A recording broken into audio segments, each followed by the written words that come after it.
A sua infância determina sua vida e seus relacionamentos?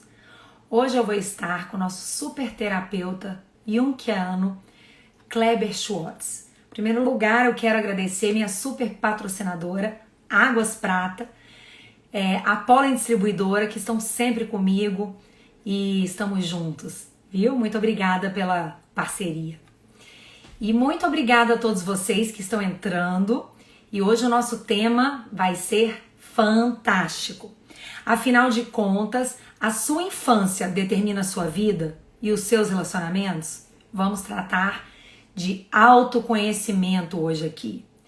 Muito boa noite, Eliane Brito, queridíssima, Ágata, queridíssima. Sejam todos muito bem-vindos, Vanúzia. Eu já quero saber. Oi, Alessandra, minha querida e super assessora de imprensa maravilhosa. Sejam todos super bem-vindos. Eu já quero que vocês que estão entrando aí já comecem a pensar em que perguntas que vocês vão fazer. Brasília de todos. Fantástico que esse veículo aí que traz tantas notícias maravilhosas aí para Brasília. Sofia querida, minha amiga de Recife. E o Kleber já está entrando para a gente começar essa live fantástica. Sejam todos muito bem-vindos. E aproveitando que vocês estão entrando, vamos deixando aí de quais capitais que vocês estão vindo, de onde que vocês estão vindo, para a gente saber de que capitais que vocês estão entrando, viu?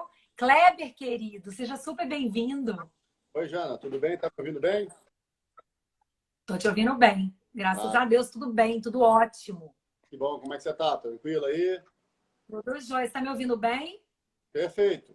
Eu mudei a Ah, posição então tá bom. para facilitar, para ver se ficar melhor para a gente conversar. Tá ótimo. Eu tô perguntando pro pessoal, ó, muita gente em Recife, minha amiga querida empresária Sofia, de Recife, Renatinha, um beijo de São Paulo, ó, o pessoal de São Paulo, muita gente de outras capitais, vocês que estão entrando, vão dizendo de onde vocês, São Paulo, Marcos, um beijo grande, Luiz Otávio, Belo Horizonte, vamos dizendo aí de onde vocês estão entrando, que é muito bacana a gente saber de quais capitais que as pessoas estão entrando, né? Pra gente saber. Eu quero que todos vocês participem. Um beijo, obrigada. Quero que todos vocês participem e mandem perguntas, porque o melhor da live é saber que vocês estão interagindo e que a gente também está sentindo que a gente está ajudando de alguma maneira vocês, né? Afinal de contas, isso é muito importante. Eu Exatamente. gosto de começar a live, apesar de muitas pessoas já conhecerem o Kleber, que ele já está aqui comigo sempre, que é uma pessoa que sempre a gente tem aprendido muito com ele, traz muito autoconhecimento. Eliane, beijo para você de Recife, querida. E eu vou começar apresentando, porque tem muita gente nova e tem muita gente que já conhece as lives, né? Que toda quinta-feira a gente está aqui. Com Então vamos certeza. lá. Kleber Schwartz é terapeuta junguiano e analista corporal. Cursos em graduação de psicologia, IGEP, analista corporal, Instituto Brasileiro Corpo Explica, Embrax, Instituto Brasileiro de Consciência Sistêmica, Avassos, curso de prevenção ao suicídio. O Kleber tem canais Acesso ao Inconsciente no Facebook, Instagram e YouTube. Acompanhe que é fantástico. E Kleber, esse tema hoje vai dar o que falar, hein? Porque esse Promete. tema hoje é um tema realmente fantástico para colocar a gente para parar e pensar, hein? Com certeza. Vamos ver o que o pessoal tem para perguntar aí, vamos ver o que o pessoal já andou te perguntando. É um tema que a gente não costuma falar, mas que ele faz toda a diferença na nossa vida. Com Super importante. certeza. Afinal de contas, a gente nasce, cresce e se torna adulto, né? E de que maneira isso afeta isso, a nossa infância afeta isso quando a gente se torna adulto? Vamos começar uma construção aqui. A gente sempre começa assim, né? Fazendo uma construção para depois chegar lá. O que a gente tem que ter na cabeça? Nós nascemos, ok, e levamos um início de vida aonde, nos primeiros anos, mais especificamente, vamos colocar assim, os 6 primeiros anos de vida, a gente não tem um ego para nos proteger do mundo. O que é a história? Por exemplo, hoje em dia que somos adultos, se eu te falo uma ofensa, você ou me retruca, ou vai na polícia, ou fecha o canal, ou faz alguma coisa para se defender. Acontece que quando nós somos muito pequenos, nós não temos essa defesa, nós não temos um ego estruturado que faz uma barreira entre o consciente e o inconsciente. E aí a criança apreende o mundo diretamente. E como ela é muito nova, ela ainda está em fase de formação. Então, o que acontece? O sistema nervoso, que é a parte principal que vai ser impactada por conta dessas histórias, ele está em processo de formação e em processo, vamos colocar assim, de mielinização. Que nome maluco é esse? Mielinização, pensa assim, quando o bebê nasce, ele não controla nada do corpo dele. Ele só tem a percepção toda a partir do seu cérebro. Quanto mais ele vai crescendo, mais os movimentos vão se desenvolvendo. Ele começa a mexer com a mão, começa a mexer com o tronco, depois ele se vira, depois ele fica em pé, depois ele começa a caminhar. O que isso está dizendo? Está dizendo que o seu sistema nervoso está se amadurecendo e estão sendo criadas bainhas para proteger o seu sistema nervoso e ele poder amadurecer e se desenvolver. Quando você vai crescendo, isso daí, você vai sofrendo esses impactos e à medida que você sofre esses impactos, eles vão diretamente para dentro do seu sistema nervoso, eles vão sensibilizando a mente. Você passa por diversas experiências, diversas situações, diversos traumas no início da infância que você não se lembra, mas ficam inclusive impressos no seu corpo. É uma forma que a gente tem, inclusive, de descobrir quais os processos mais traumáticos. Quando você cresce, que você desenvolve um ego para poder aí sim se defender do mundo e tudo mais, aquela criancinha que foi sensibilizada no início, ela está lá. Imagina assim, até os primeiros 5 anos, o nosso mundo emocional cresce junto com o nosso mundo biológico. Depois dos 5, 6 anos, a gente tem um momento em que a criança para, tá? Essa criança interna, e você continua crescendo como adulto. Mas muitas das suas emoções vão ficar congeladas nesses 5 primeiros anos. E a partir disso daí, ela vai começar a comandar as suas decisões. O que você vai fazer da vida? A forma como você vai sentir, como é que você vai pensar, como é que você vai agir, a partir dessas impressões que você, inclusive, não conhece. Então, você começa a reagir no mundo de uma forma emocional e a tomar decisões. E você, na maioria das vezes, nem sabe o porquê. Ou seja, nós adultos temos dentro de nós até hoje essa criança que nós fomos e que... Falhou aí? Então tá bom, né? Essa criança que nos sensibilizou, que moldou nosso mundo emocional, ela continua aqui. Quanto menos eu conheço essa criança, quanto menos eu travo contato com essa criança interna, mais refém eu fico dessas emoções e mais eu vou sendo guiado pela vida, as minhas escolhas de decisão, de pares, de relacionamento com os pais e tudo mais. Ou seja, a primeira infância ela é fundamental para moldar a forma como vamos responder ao mundo, em todos os níveis. Deixa eu até ver quem perguntou aqui, já fez uma pergunta, achei super interessante a pergunta. Peraí, deixa eu voltar aqui, que tem muita gente entrando na live. Uhum. Peraí. Ele perguntou mais ou menos o seguinte: se a gestação e o parto têm influência sobre alguma questão? Tem sim. O que acontece é o seguinte, eu vou explicar um pouquinho dessas 5 fases, que fica mais fácil das pessoas entenderem o que eu estou falando. Desde o momento que a criança ela é concebida, ela já começa a fazer uma interação com a mãe, porque ela tem um local onde ela vai se desenvolvendo. Então, o mundo das emoções começa a inundá-la. Ela não tem consciência, não tem necessariamente um sistema nervoso ainda desenvolvido, mas ela percebe as emoções. E o útero é a primeira casa que nós temos na vida. A criança vai se desenvolvendo e a primeira... Vou explicar. Essas 5 dores, esses 5 primeiros anos que nós passamos por... Todos nós, tá, Jana?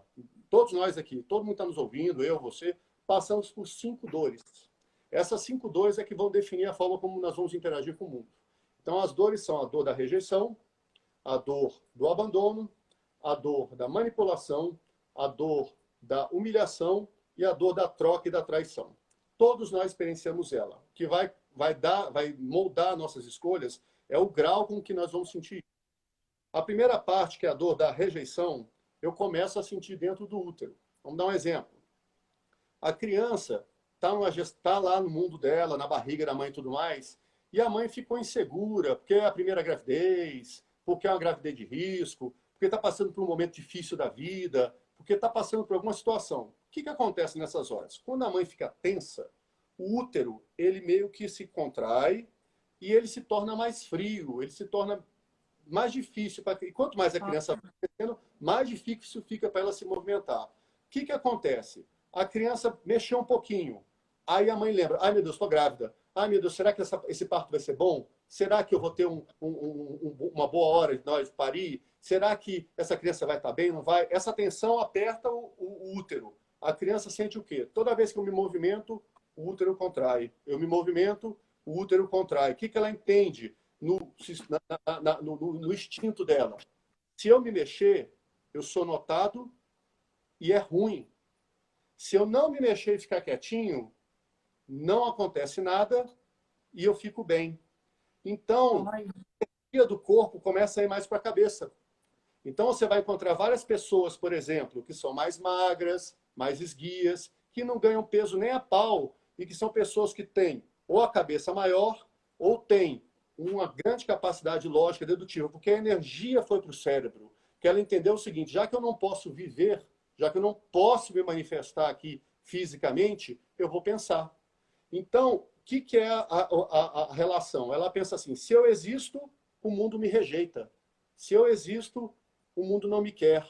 E a partir disso daí ela acha o seguinte, então o mundo não me quer. É melhor ficar na minha. Então, isso daí vai dar origem à dor da rejeição. Quando a gente fala disso daí, a gente fala dos traços de caráter. Os traços de caráter têm uns nomes muito engraçados, tá, Jana? São nomes que são parecidos com essas coisas de cinema, mas não tem nada a ver. Existe hoje em dia até o nome, questão de coerência com a literatura científica. Mas esses 5 traços aqui eu vou falar também, só para você ver o nome, mas não tem nada a ver. Por exemplo, dor da rejeição é o esquizoide. Dor do abandono é o oral. Dor da manipulação é o psicopata. Dor da humilhação é o masoquista. E o dor da troca da traição é o rígido.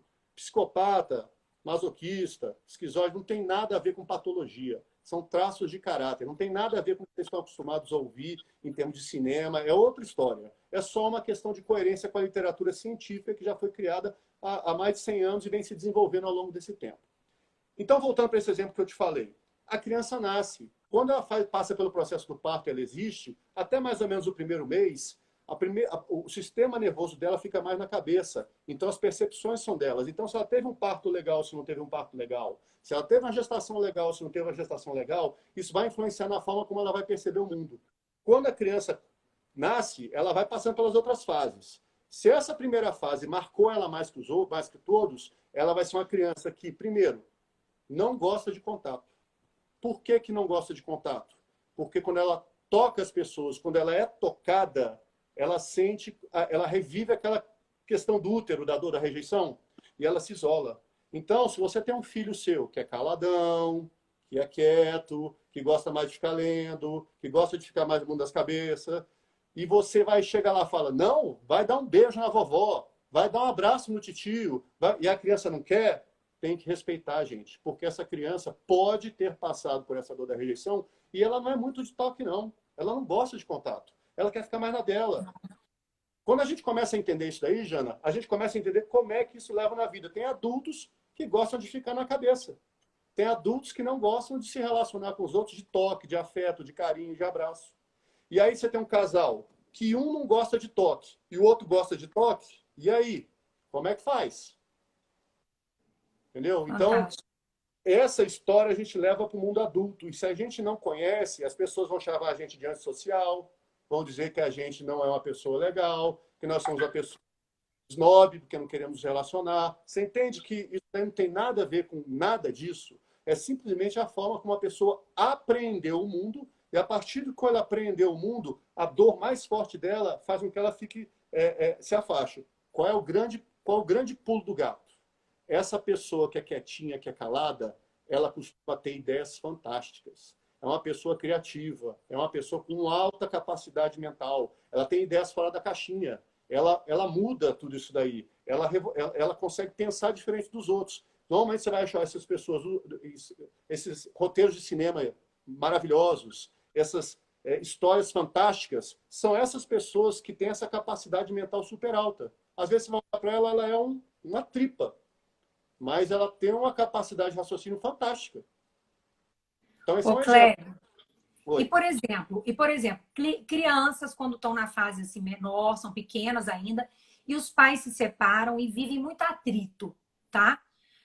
Vivem muito atrito por parte do pai ou da mãe e acaba que as crianças sofrem muito, né? Isso. Como é que fica, por exemplo, a cabeça dessa criança?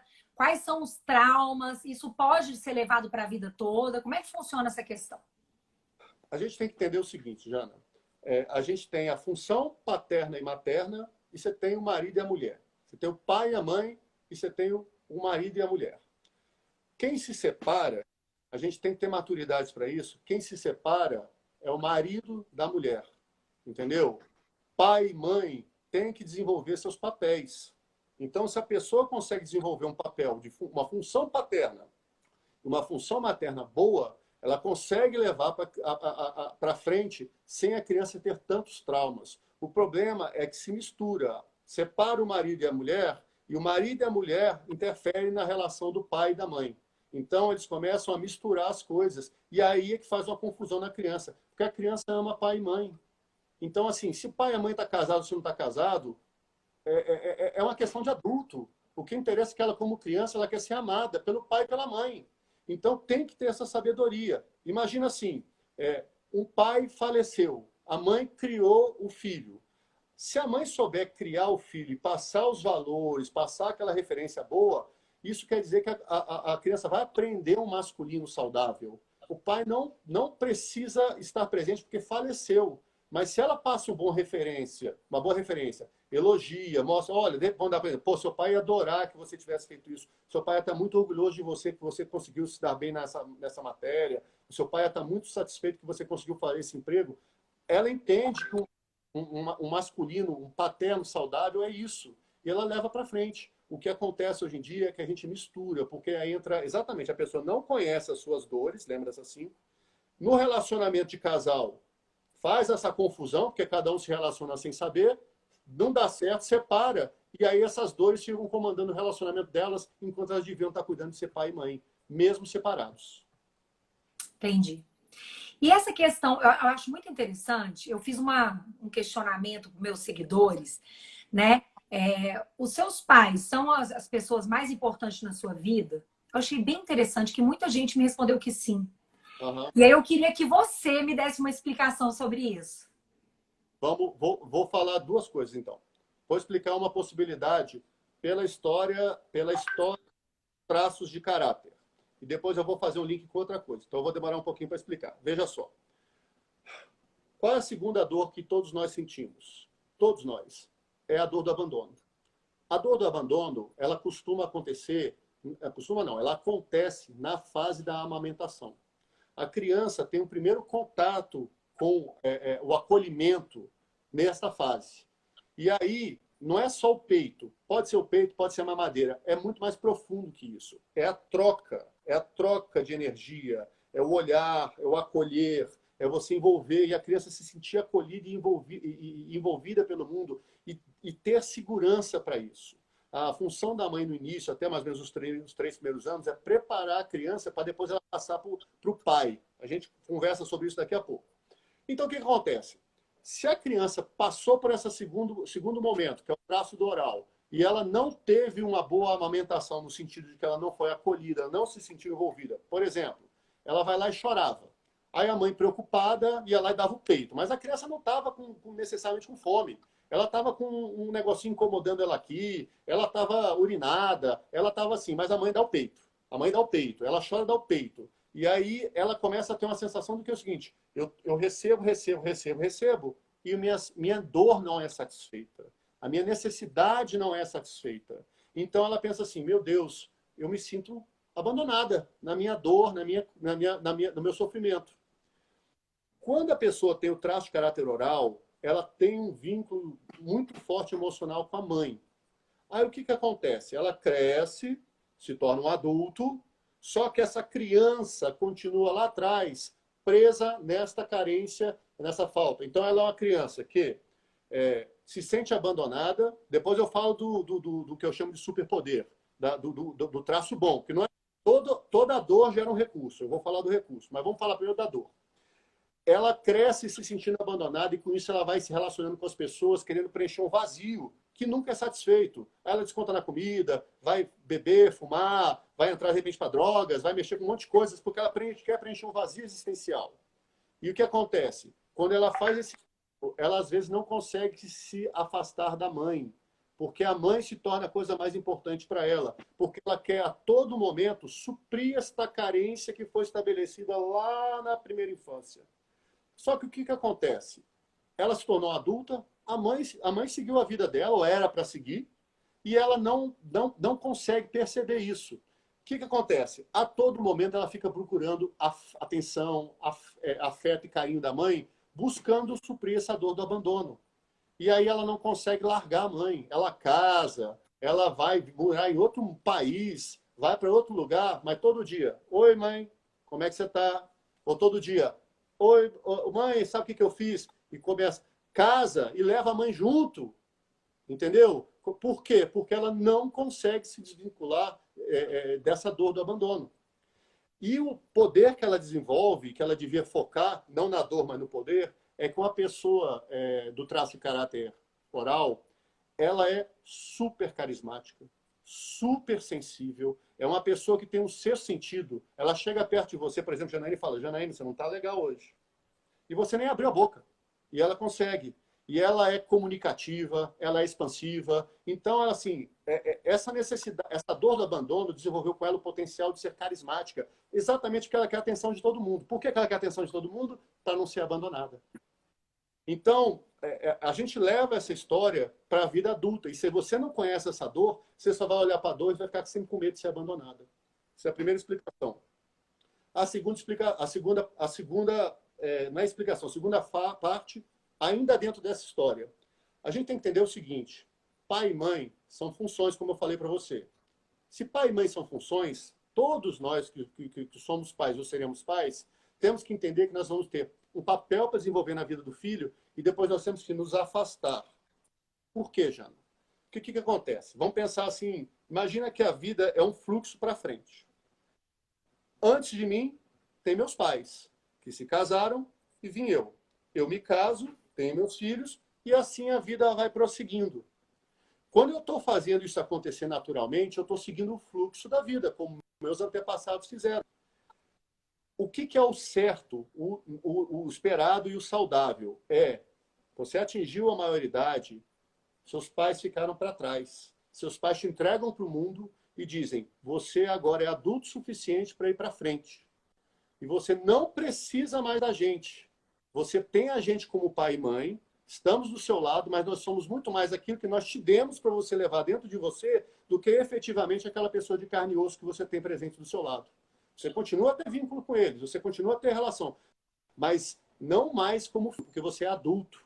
E aí você vai se tornar um adulto que vai para o mundo. O que acontece? Muitos adultos crescem, mas não crescem no questão mental, porque não fazem essa cisão. Quando não fazem essa cisão, eles continuam sendo filhos. E quando você continua sendo filho, você não é adulto. Então você não consegue se desvincular do seu pai e da sua mãe. E você vive sendo uma eterna criança. Então, essa é a segunda história. Ou por medo de abandono, ou por qualquer outro medo. Mas não consegue fazer essa cisão, que é saudável, e seguir na vida. E aí, com isso, seu pai e sua mãe se tornam as pessoas mais importantes do mundo. Quando a pessoa mais importante do mundo tem que ser, sabe quem, Janaína? Você. Nós temos que ser as pessoas mais importantes da nossa vida. Exatamente. Agora me explica uma coisa, é aquelas pessoas que não conseguem ficar sozinhas, sabe? Aquelas pessoas que, assim, são muito pegajosas, não conseguem ficar sozinhas e tudo elas precisam de alguém, ou arrumam, por exemplo, uma relação, um namorado, e tudo elas têm que ligar, têm que ficar em cima, né? Até com amigos são ciumentas. Como é que faz com uma pessoa dessa, assim? Por que ela teve que tipo de coisa, o que ela teve na infância que não consegue permitir ela de dar um pouco de espaço? Imagina assim, uma pessoa desse nível, ela precisa ter contato. Ela precisa ter contato com as pessoas, ela precisa interagir para ela se sentir acolhida. Imagina como se fosse uma criança no berço, que a criança no berço ela se sente confortável quando ela está com aquela roupinha gostosa, com uma manta envolvendo ela, um travesseiro gostoso no berço e se sentindo acolhida. Quando a criança está se sentindo acolhida, ela está bem. Se ela para de sentir isso, ela fica desconfortável. Quando você me faz essa pergunta, me faz referência a esse traço que eu falei, o traço oral. O oral, o que, que ele precisa? Ele não quer se sentir abandonado. Então, ele se torna pegajoso, ele se torna grudento quando ele está vivendo na dor, quando ele está só lembrando desse medo do abandono. Quando ele pensa no medo do abandono, bate aquela dor que ele sentia desde criança e ele quer correr disso daí. Então, ele se torna aquela pessoa super pegajosa porque ele não quer ser abandonado.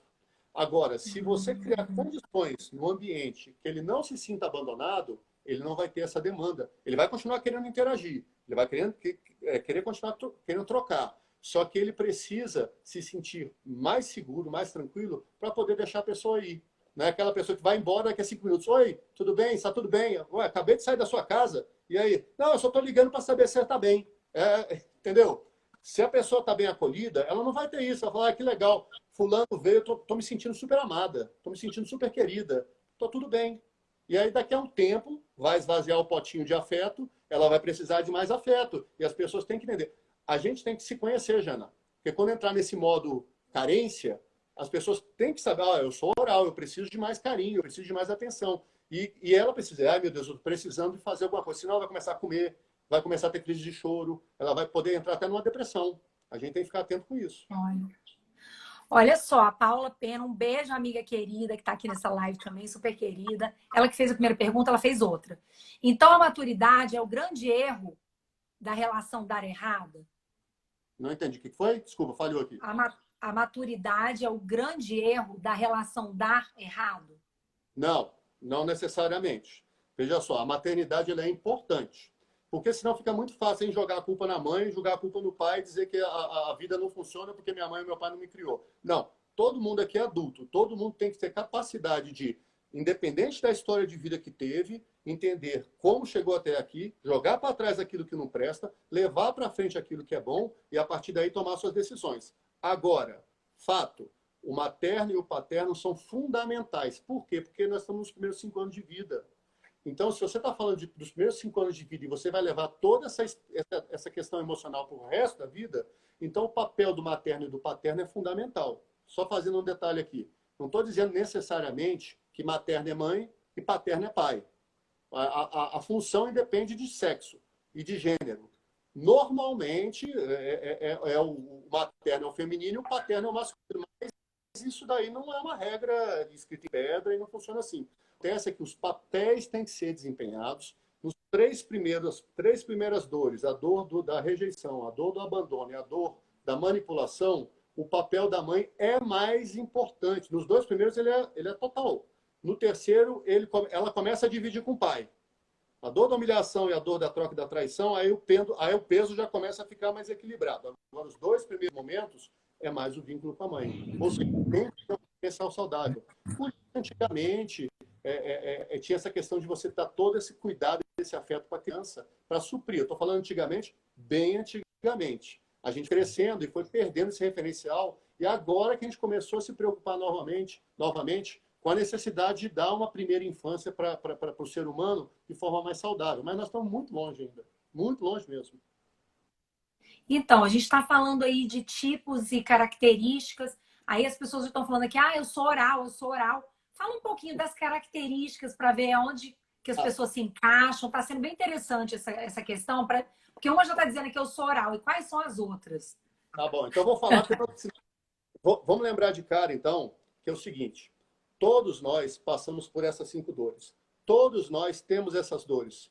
O que caracteriza que, vamos dizer assim, seu traço de caráter é mais proeminente? É porque uma dessas dores, ou 2, ou 3, você experienciou de forma mais profunda. E a partir disso daí, ela molda mais o seu sistema nervoso e você começa... A primeira reação é ela, entendeu? Você vai ter 1 ou 2, depende. Aí cada um tem uma história de vida, tá? A análise corporal, que depois a gente pode conversar, ela é um atalho ótimo. Você faz análise corporal, você descobre, não, você é oral, você não sei o quê. Mas vamos falar dos traços, então. Então, o primeiro traço que a gente falou é o traço do esquizoide, é o que tem a dor da rejeição. E, ao mesmo tempo que ele tem a dor da rejeição, ele tem a capacidade ativa do lado dele, porque a dor da rejeição leva ele para o superpoder de ser um cara criativo, porque ele não precisa do mundo, ele vive no mundo da cabeça. O oral, que é o segundo traço, que a gente está falando aí do primeiro ano, que está amamentando. A dor que ele sente é a dor do abandono.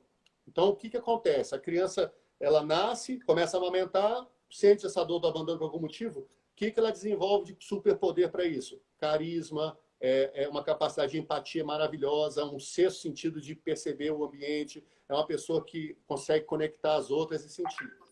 Depois você vem para o traço de caráter psicopata, que tem a dor da manipulação. É quando a criança tem mais ou menos aí uns 2 anos de idade, 2 para 3 anos de idade, que ela começa a interagir com o mundo, só que ela entende assim. Ela faz assim, por exemplo, fulaninha, faz tal coisa. Aí ela faz a carinha, todo mundo, ei! Aí depois ela faz, imita não sei o quê, todo mundo, ei! Aí ela sente assim, quando eu tenho atenção quando as pessoas me demandam alguma coisa e eu faço isso. Aí, de repente, ela não faz nada, aí ela não se sente na atenção. Então, ela pensa assim, de novo, é uma criança de 3 anos de idade, tá? Então, não é adulto que está pensando, não. É uma criança sem um sistema nervoso desenvolvido. Como é que ela percebe? Quando as pessoas me manipulam, quando elas me usam, Uau. eu tenho atenção. Quando eu não sou manipulado, as pessoas não me dão atenção.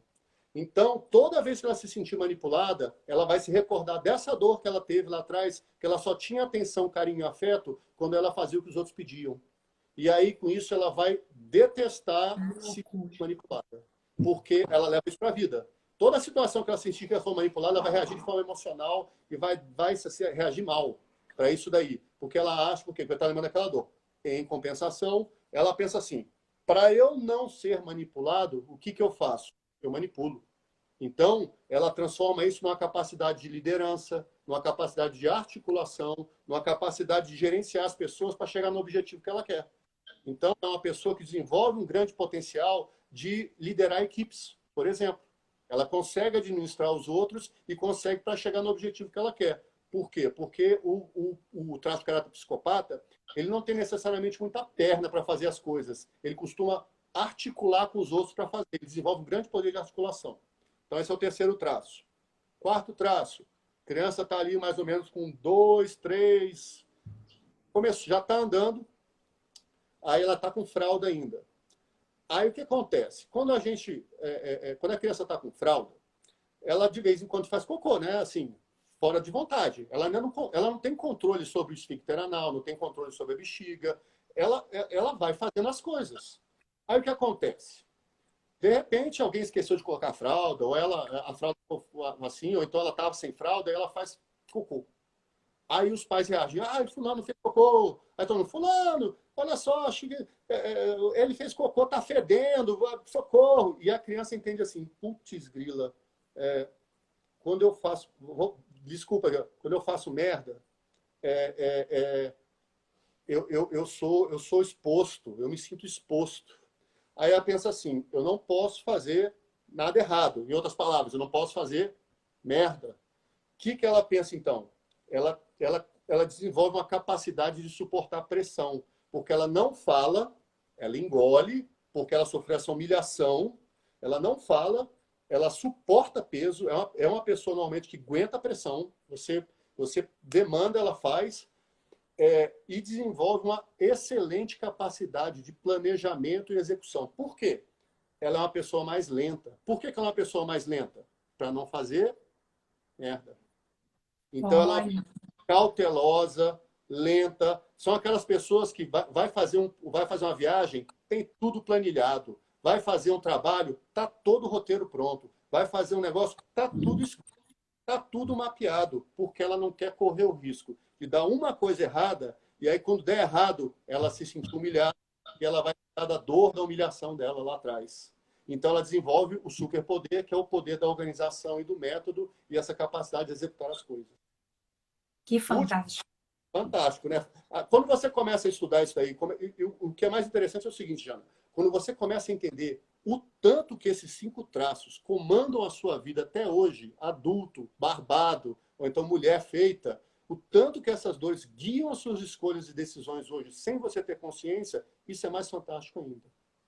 O último traço que a gente tem é o traço da rigidez. O que é o traço da rigidez?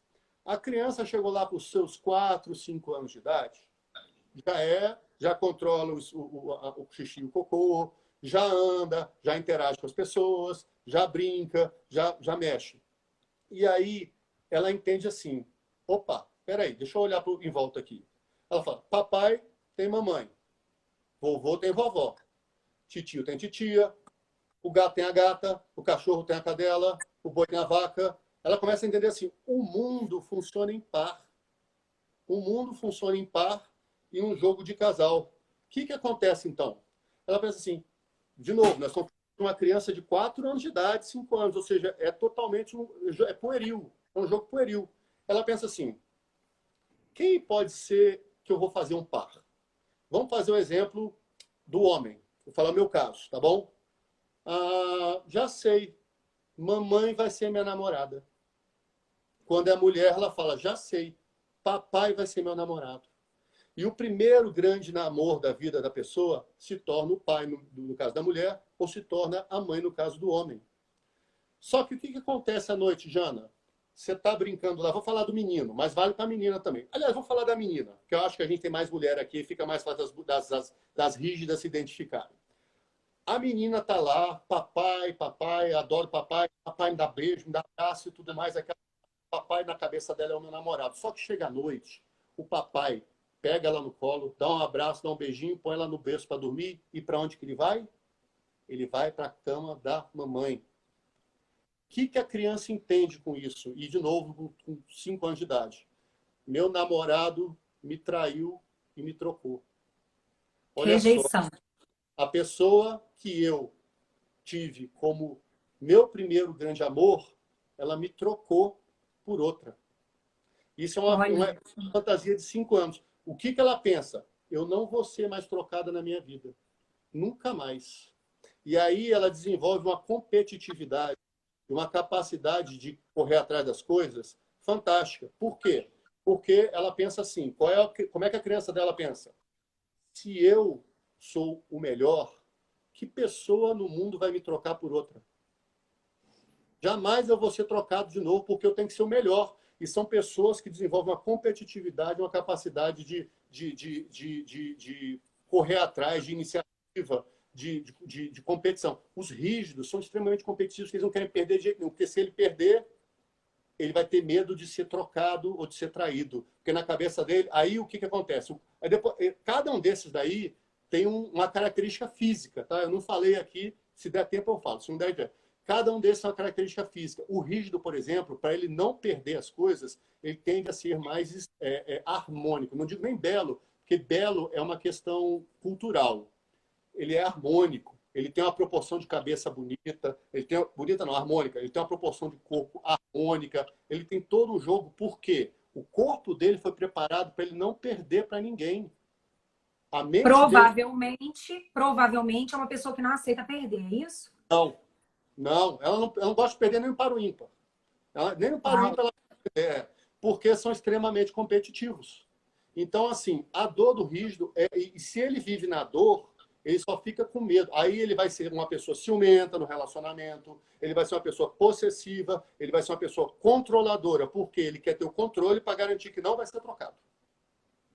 Então ele leva isso para os relacionamentos dele, ele leva isso para o trabalho, ele leva isso para... E ainda tem mais uma coisa para a gente falar. O rígido, vamos dizer assim, o rígido puro, não tem traço puro, tudo é misturado, mas o cara, quanto mais rígido, o rígido ele consegue fazer o seguinte, ele faz uma cisão.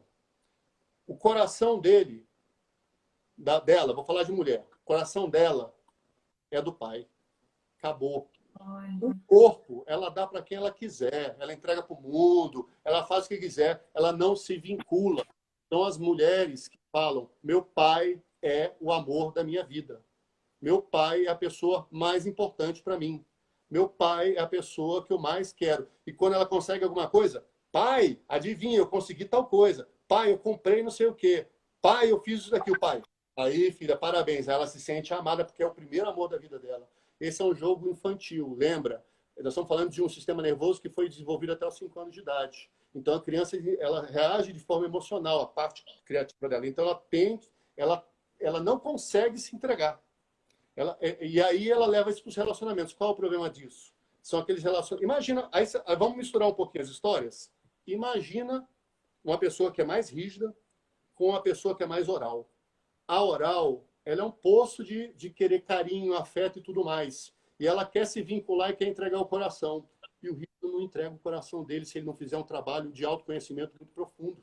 Então, uma mulher rígida se envolve com um cara oral, não vai dar certo se eles não se entenderem. Por quê? Porque ele não vai mostrar o comprometimento necessário. Ela vai sempre se sentir abandonada no relacionamento. Ela sempre vai Olha, que ele não dá importância. Imagina um outro casal, por exemplo, um casal que o marido é esquizoide e a mulher é oral de novo. O marido ele não gosta nem de dar toque, ele não dá carinho, ele não dá afeto. Não é porque ele não gosta, é porque ele não o sistema nervoso dele foi moldado para pensar.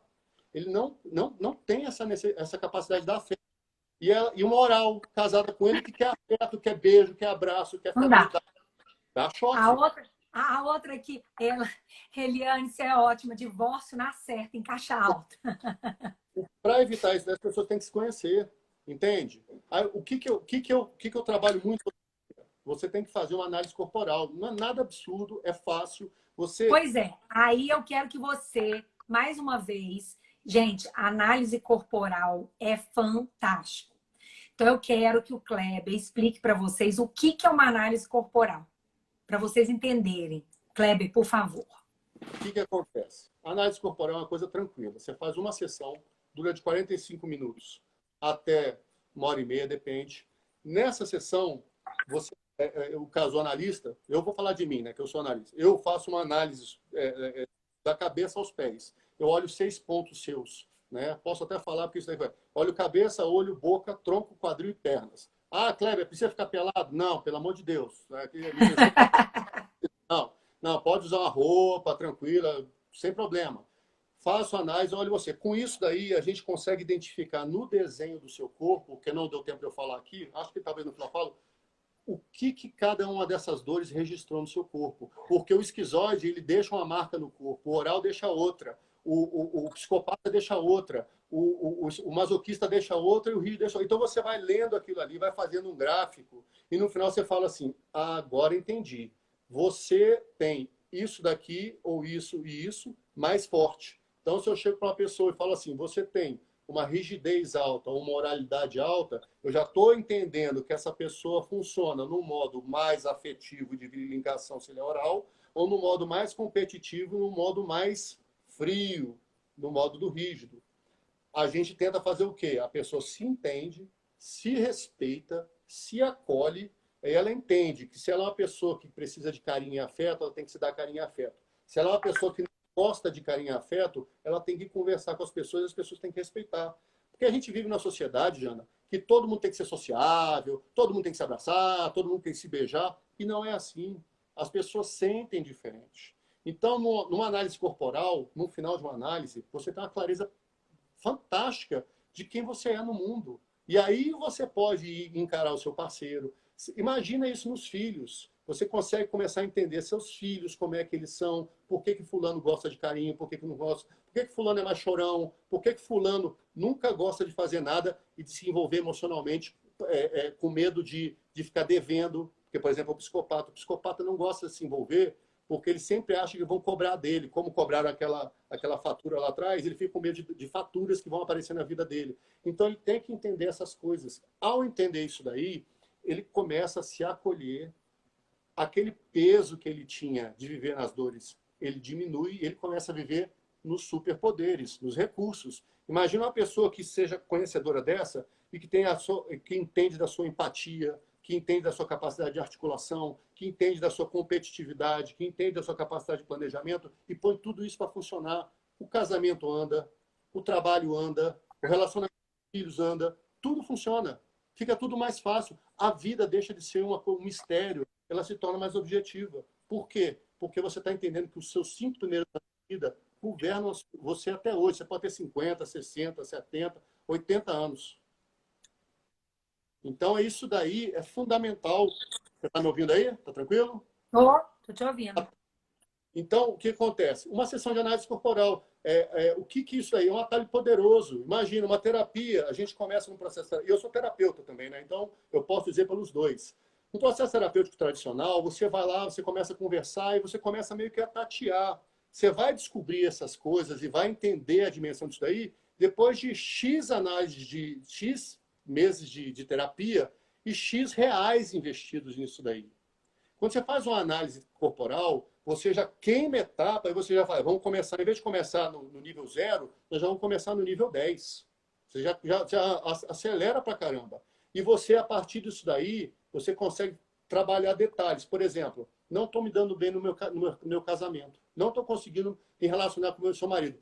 Vamos entender como é que você funciona e vamos tentar entender como é que seu marido funciona e vamos tentar fazer isso encaixar? Olha que legal. Às Entendeu? vezes você fica anos em terapia e não consegue resolver o negócio. Exatamente.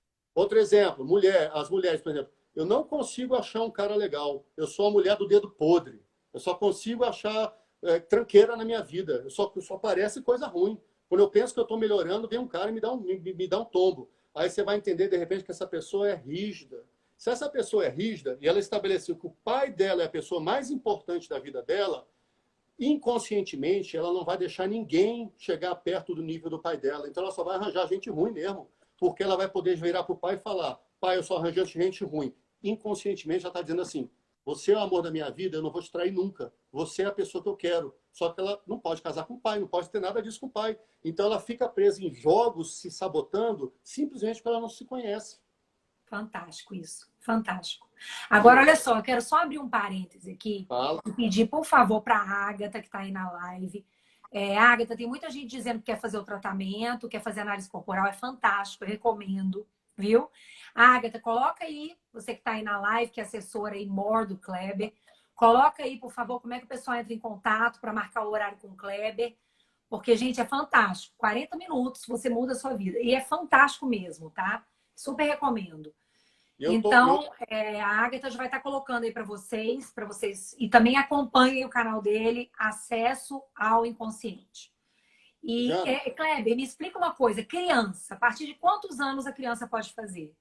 Olha, a criança a gente tem que esperar os traços passarem, né? Antes, deixa eu só colocar um negócio. Esse negócio da análise do caráter que eu te falei, dos análises dos traços que eu fiz em mim. Já a forma que eu percebi o mundo mudou. Pesos, amarras que eu carregava, eu descobri que não tem nada disso. São formas que eu estou entendendo e comecei a enxergar o mundo sob um prisma mais leve. Criança, veja só, a criança a gente tem que esperar eu tenho certeza que tem um monte de mãe aí falando assim, meu Deus, como é que eu faço para meu filho não se sentir rejeitado, ou não se sentir abandonado, ou não se sentir humilhado? Deixa eu explicar um negócio para vocês, gente. Nem tentem. Sabe por quê? Vocês não têm controle sobre 100% da vida dos seus filhos, tá bom? Eles têm que ser as pessoas que eles vão ser para o mundo. Eles vão se adaptar para o mundo. E nenhum desses é um problema. Todos, é o que eu falei, todas essas dores geram recursos. Ele vai passar pela experiência de vida dele, vai crescer, e aí ele tem que se conhecer para entender como ele vai se relacionar e se envolver com o mundo. E a partir disso aí, como ele vai usar os superpoderes dele para trabalhar. Então a gente tem que esperar, no mínimo, que ele complete de 6 a 7 anos de idade. Entendeu? Agora, a análise da criança, eu falo o seguinte, é mais fácil a gente analisar os pais. Sabe por quê? Porque os pais, se entendendo, eles começam automaticamente a perceber o que os filhos deles têm mais. Então, em vez de se preocupar muito com os filhos, olha só, os filhos vão ter um momento deles. Se preocupem com vocês. Se preocupem em serem pais melhores, maridos e mulheres melhores, sócios melhores, trabalhadores melhores, pessoas melhores, que a vida fica mais leve. Então, invista primeiro em você. Depois você pensa no filho, depois você pensa no Autoconhecimento é a melhor coisa do mundo. Deixa eu aproveitar para mandar um super beijo para a queridíssima Silvia Design, que está aqui nos assistindo, sua linda, sou super sua fã, queridíssima. Um beijo para você. Silvia, ó, você tem que fazer isso também, viu? Análise corporal é maravilhoso com esse super Kleber Schwartz aí. Obrigado. E deixa eu te perguntar uma coisa. Depois que você faz a primeira análise corporal, você precisa fazer de quanto tempo? Ou aí você já fez, já descobriu, e aí como é que funciona? O que acontece é o seguinte, a sessão de análise corporal, ela por si só já basta. Por que acontece? Ela, pelo menos ela te situa no mundo, você passa a entender o que você achava ou pensava, que você às vezes achava isso está errado, não sei o quê, você entende que não tem nada errado. É a forma como você percebe o mundo. Isso já te dá uma tranquilidade assim, Ah, eu não sou nenhuma aberração, eu não sou uma coisa fora. Eu sou um ser humano que desenvolveu um monte de características e eu estou me aceitando, eu estou me entendendo. Isso daí já faz um ponto. Aí, a partir daí, tem várias possibilidades. Eu vou dar duas. Vamos dizer que, por exemplo, você chega assim, tá bom, Cléber, eu me entendi, eu descobri que eu tenho isso, isso, isso, e eu queria pegar, e agora eu estou com um problema específico. Eu não estou conseguindo arranjar um namorado. Eu não estou me dando bem com o meu chefe. Eu não estou conseguindo arranjar um emprego melhor. Eu não estou conseguindo fazer uma transição de carreira. Enfim, alguma coisa assim. Aí a gente pega um objetivo só e a gente senta, aí é outra abordagem, mas a sessão já aconteceu. Aí você chega e fala, nós vamos pegar agora e vamos pegar esse time que você tem dentro de você, essas 5 pessoas, e vamos fazer elas trabalharem em prol desse seu objetivo. Seja ganhar mais dinheiro, seja resolver o casamento, seja melhorar o relacionamento com os filhos, seja se dar bem com o sócio. Seja melhorar o relacionamento com o marido. Se a quarentena e o negócio está complicado. Aí, já, você tocou um ponto interessante. Olha só, a pessoa está numa quarentena, foi forçada a ir para uma quarentena, e aí você tem pessoas que não se conhecem como percebem o mundo, porque acham que existe uma regra geral de boa convivência, e não tem, porque você descobriu que pelo menos tem 5 formas diferentes de você interagir no mundo, e aí as pessoas são obrigadas a conviver, sendo que a gente não foi preparado para conviver tanto tempo junto, e infelizmente nós perdemos isso. Aí você... Jana? Tô te vendo, tô te ouvindo. Tá travando, mas tô te ouvindo. Pode falar.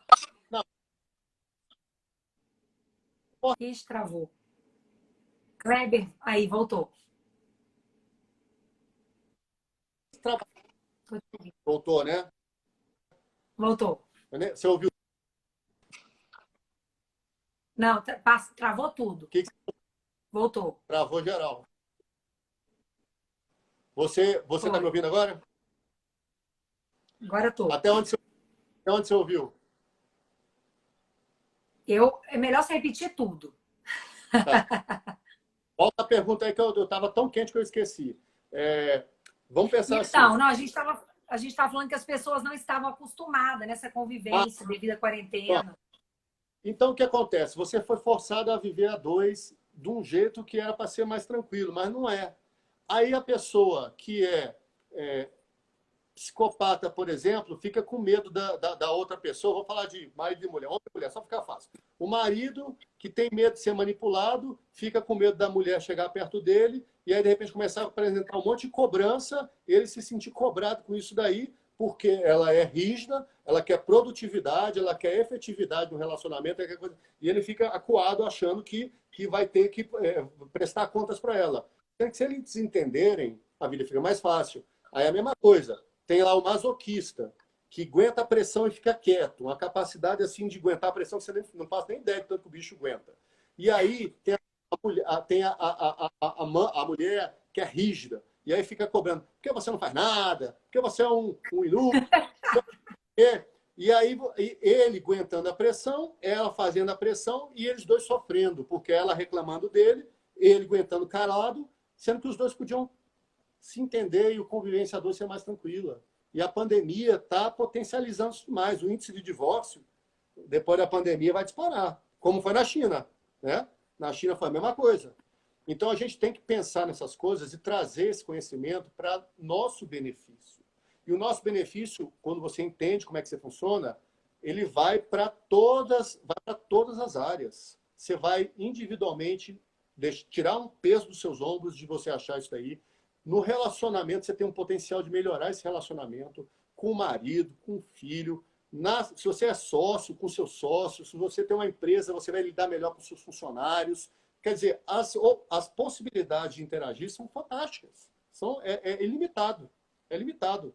Só para melhorar. Então, é uma questão de... Você vê, é um investimento simples e que muda a minha vida depois que eu tive esse conhecimento e apliquei em mim. Ela deu um salto qualitativo absurdo. Posso falar por mim. Eu sou suspeita porque, olha, eu super indico, viu, gente? Façam análise corporal. Quero mandar um super beijo também para Janine Brito, a nossa queridíssima, que me convidou para esse lançamento desse super livro, livro das mulheres empreendedoras de alta Performance aí de Brasília, que espero que vocês gostem. Aí a gente está divulgando para vocês comprarem. E quero agradecer ao Kleber, porque faltam 5 minutos, porque essa live tinha que ser 2 horas e meia, porque sempre é maravilhoso estar com você. Quero Obrigado. dizer para você que é sempre um prazer recebê-lo aqui. E que você vai ter que voltar, lógico, porque você tem que voltar assim de 15 em 15 dias, porque a gente sempre tem temas de autoconhecimento que trazem muitos esclarecimentos, todo mundo adora, e eu acho muito produtivo. E principalmente, gente, pensem nisso. Autoconhecimento é sempre muito importante, né? Para a gente estar sempre melhor conosco, com os companheiros, com a vida, com o empreendedorismo, com tudo. Então, eu quero deixar as palavras agora para você, nesses 4 minutos, para a gente fechar com chave de ouro. Bom, Jana, primeiro eu quero agradecer demais a você. Eu sou sempre muito bem acolhido aqui, eu me sinto em casa, tá? E não é porque eu estou em casa, não, porque eu me sinto realmente em casa aqui. É sempre um prazer estar aqui. O pessoal aqui ele é muito, muito interativo, muito curioso, querendo melhorar, querendo se conhecer. Você é fantástica, maravilhosa, como sempre.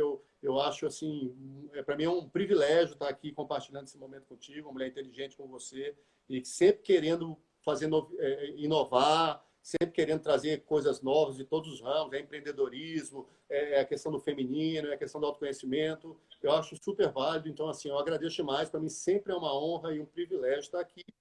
E quem está assistindo a gente aí, quer fazer uma análise corporal, quer se conhecer melhor, então vai no meu site lá, no site não, nos meus canais, Acesso ao Inconsciente, @Acesso ao Inconsciente. Lá você me chama no direct, a gente conversa, marca uma sessão, você vai ver que é tranquilo e você vai entender o benefício que vai dar para a sua vida. Tá, Jana? Então, eu só tenho a agradecer e eu estou à disposição. Cada vez mais a gente vai trazendo temas cada vez mais profundos, mais instigantes e pode contar comigo. Olha, pessoal, coloquem sugestão também, tá? Me mandem sugestão em box, porque essa live, por exemplo, foi sugestão que vocês mandaram para mim no meu Instagram. Então, por favor, mandem sugestão, porque a gente está super aberto para sugestões, tá? E a próxima live será com a queridíssima Janine Brito, que está aí e que vai falar sobre empreendedorismo feminino e sobre a história dela de vida. Então, um beijo bem grande para vocês, uma boa noite. Muito obrigada a todos vocês por estarem aqui conosco. Beijo, Kleber. Muito obrigada, viu?